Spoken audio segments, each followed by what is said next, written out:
5-2 defeat, but you've got to say, after that performance, it was much better than the team performed last Saturday. Yeah, believe it or not, it was a lot better than last Saturday. That kind of sums it up. I mean, today was set pieces. They've scored 3 goals from set pieces, and then they've scored one where the boys played at 85 yards over the top, and they've went through one-on-one with the goalkeeper, which is totally unacceptable. So, you know, when you talk about a bit of desire in your box to win it, to stop the set piece coming in, that's what we're lacking. I mean, we've got an 18-year-old goalkeeper and an 18-year-old centre back and a 19-year-old centre back today. So, you know, when you're looking at the back line as young as that, it's a massive learning curve for them. And you know, that's at the minute we are rebuilding the football club, and we're going to need to rely on some of these boys at times, and they've got to be able to step up. They've got to be able to step up if they're going to perform at that level. And Dean McBride has been this season. You know, he's been good in the 4 or 5 games that he's played, and even generally today, very good. But that's the next step for these boys now, and the only way to learn is to be in there and doing it. And it was a real kind of test for them today to go up against a very experienced side, and they put every set piece right on top of the goalkeeper. First game for Dan, and I tell you what, he made 2 or 3 cracking saves. So, you know, the disappointing part for me is the desire to defend the box, and that's where the massive letdown's been today, because overall it was better than last week. There was a desire in the team. You could see that, otherwise there wouldn't be 2 late goals. However, mentally, how does that leave your players? Because you've got a game on Monday, a game on Thursday, a game on Saturday, a game on Monday. They just keep coming. There is no respite at all. No, not at all. And I think it'll help. I think getting straight back into it, because, like I said, generally it was good.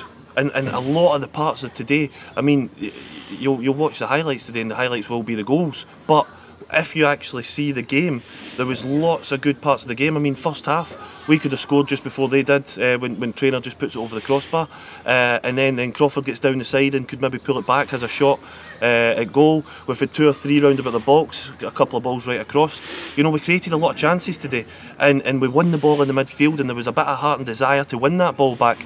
The disappointing bit is just when and it's one of the hardest parts of the game, when the ball's coming into your box from a set piece, to know where to position yourself and to get on the end of it. It's an art. You know, it's an art that a lot of players make a career out of, and unfortunately today our boys haven't got on the end of them, and it's cost us. One of the things that does happen when we're playing away from home, of course, is the fact that there's not many fans travel. They're on social media, and this afternoon the questions are becoming thick and fast, because that happens. It was the end of the availability to actually bring players in last Thursday. We haven't brought any players in. We've got a small bench, a young squad. How are we going to cope over the next couple of weeks? Yeah, we've got a young squad that's developing and going forward, and you know, you always look at what you can bring into the squad, and of course those players we can bring in.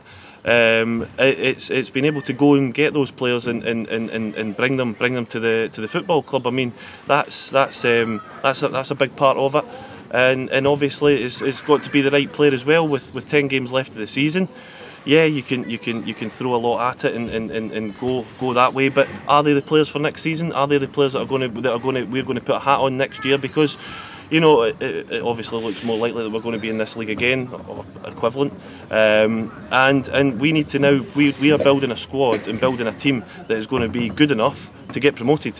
And that's where we're at, and that's where the thinking's at the minute, where we have to put a squad together that has to get with this league, because the football club shouldn't be at this level.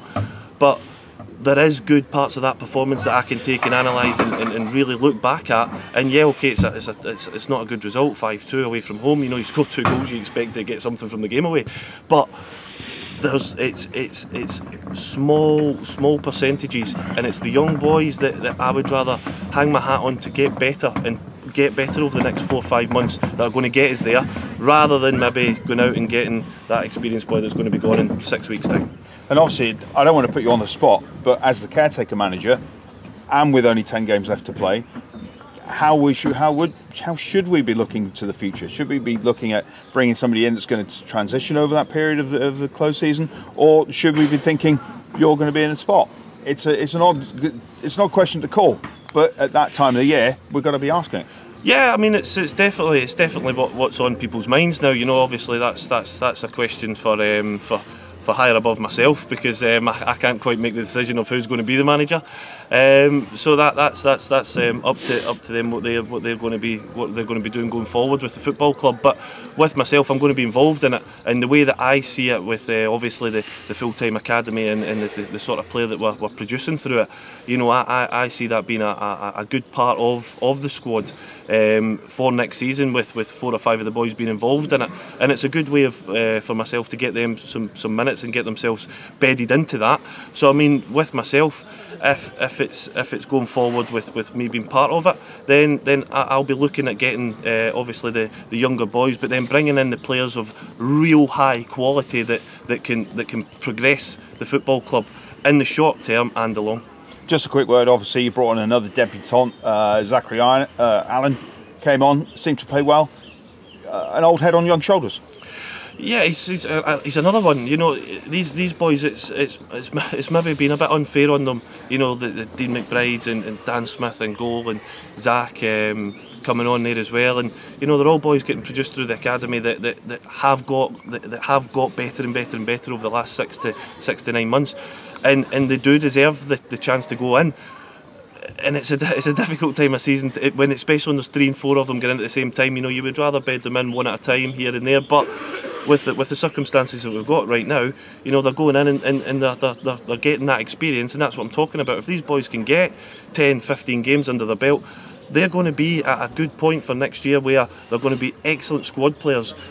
Potentially going forward, I mean, you look at the likes of Conor Kennedy and Jordan Crawford. That's where they were 2 years ago. So we've got to get them these games at some point. And when they're coming into my squads, they're doing really well. So I'm enjoying working with players who want to listen and want to learn, and are improving their performance. Steve, unlucky today. We'll speak to you again on Monday. Cheers. Thank you.